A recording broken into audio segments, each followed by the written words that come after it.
మాజీ మంత్రి ఆర్కే రోజా గారు ఆవిడ ఓడిపోయినందుకు కొంత బాధపడుతున్నారో లేదనంటే కూటమి ప్రభుత్వం అందులో కూడా పవన్ కళ్యాణ్ చంద్రబాబు నాయుడు ఎంత హైయెస్ట్ మెజారిటీతో గెలిచినందుకు కుళ్ళుకుంటున్నారో అనేది అర్థం కావట్లేదు. ఎందుకనే మాట అంటున్నానంటే 2024 ఎన్నికలు జరిగినప్పటి నుంచి ఇప్పటి వరకు చూసుకుంటే దాదాపుగా ఈ ఏడాది దాటిన కానించి వరకు చూసుకుంటే కనీసం 5-6 సార్లైనా కానీ ఆంధ్రప్రదేశ్లో ఈవీఎం ప్రభుత్వం నడుస్తుంది. ఆంధ్రప్రదేశ్లో ఈవీఎం ట్యాంపరింగ్ చేసి గెలిచారు. పవన్ కళ్యాణ్ ఒక డ్రామా ఆర్టిస్టు, చంద్రబాబు ఒక ఈవీఎం సీఎం అని చెప్పి మాటి మాటికి కూడా ప్రస్తావన తీసుకురావడం జరుగుతుంది. ఇదే పాత చింతకాయ పచ్చడి అనేది ఆల్రెడీ ఒక 10 రోజుల కిందట ఒకసారి మాట్లాడడం జరిగింది. అంతకుముందు ఒక 2 నెలల కిందట మాట్లాడడం జరిగింది. అంతకుముందు చాలాసార్లు కూడా మాట్లాడడం జరిగింది. ఇప్పుడు తాజాగా చూసుకుంటే నిన్న ఒక మీడియా ప్రెస్ మీట్లో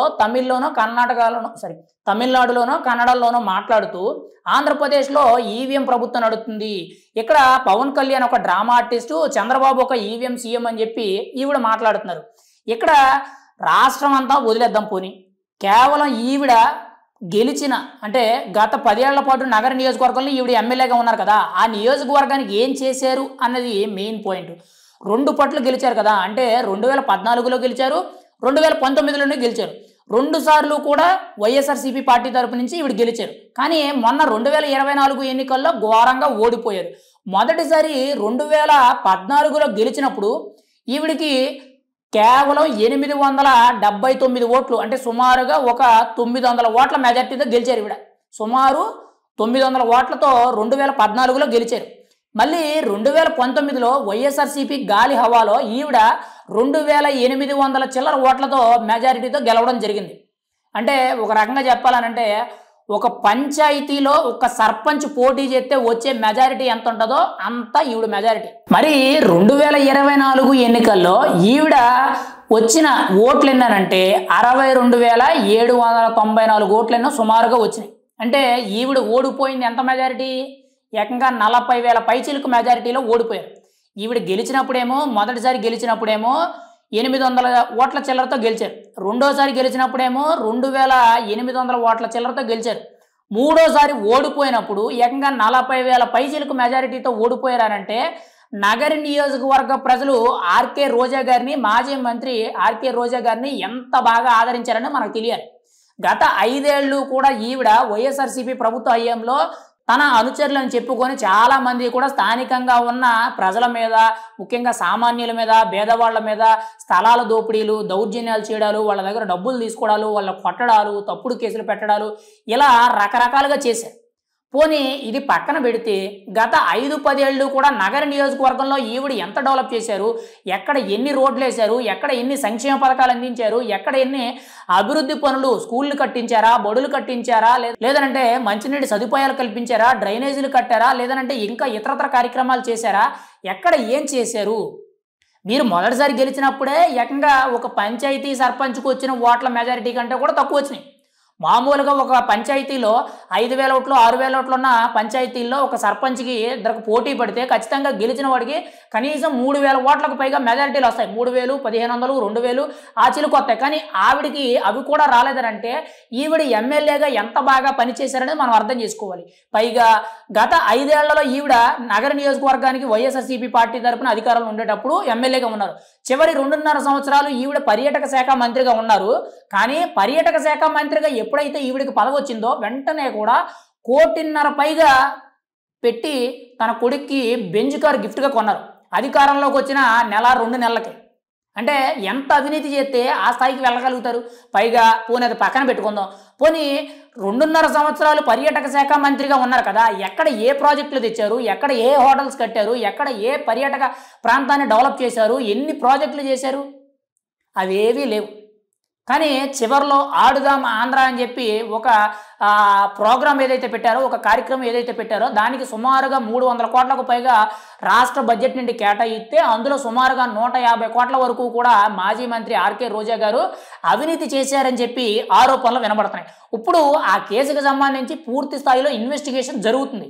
కానీ ఎక్కడా కూడా ఈవిడకి సంబంధం లేకుండా చాలా జాగ్రత్తగా ముందుగానే తెలివిగా ప్లాన్ చేసి సైడ్ అయ్యారు. అక్కడ ఆవిడ పేరు వినిపించకుండా బెనామీల పేర్లు వినిపిస్తున్నాయి, ఆవిడ వెనకాల ఉన్న అనుచరుల పేర్లు వినిపిస్తున్నాయి చేశారని చెప్పి కొన్ని ఆరోపణలు అయితే వినబడుతున్నాయి. మరి ఈ కేసు నుంచి తప్పించుకుంటారేమో చూడాలి. కానీ గత 5-10 ఏళ్ళు నగర నియోజకవర్గంలో ఏం చేశారు? ఈ రోజు కూర్చొని ప్రతిసారి కూడా పవన్ కళ్యాణ్ డ్రామా ఆర్టిస్ట్ అన్నారు కదా, మరి మీరే ఆర్టిస్టు, మరి మీరు ఇప్పుడు జీ తెలుగులో డ్రామా జూనియర్స్ అనే ప్రోగ్రామ్కి మళ్ళీ మీరు వెళ్తున్నారు కదా, అంటే మీరు కూడా డ్రామా ఆర్టిస్ట్ అనేనా? ఇన్ని రోజులు ఇన్ని చెప్పారు కదా, మరి తిరుమల తిరుపతిలో మీరు పర్యాటకులకు సంబంధించిన దర్శన టికెట్లు 300 ఉన్నదాన్ని 3000 అమ్ముకున్నారు, 500 ఉన్నదాన్ని 5500 అమ్ముకున్నారని చెప్పి ఏకంగా టీటీడీ చైర్మన్ అయిన బిఆర్ నాయుడు గారే స్వయంగా ఒక ఇంటర్వ్యూలో చెప్పడం జరిగింది. దాని మీద కూడా పూర్తి స్థాయిలో ఎంక్వైరీ చేయిస్తున్నాము, ఖచ్చితంగా ఆధారాలతో పట్టుబడితే మాత్రం ఖచ్చితంగా 100కి 100 పాళ్ళు అరెస్ట్ చేసి జైలుకు పంపుతామని చెప్పారు. మరి మీరు చేసింది ఏంటి?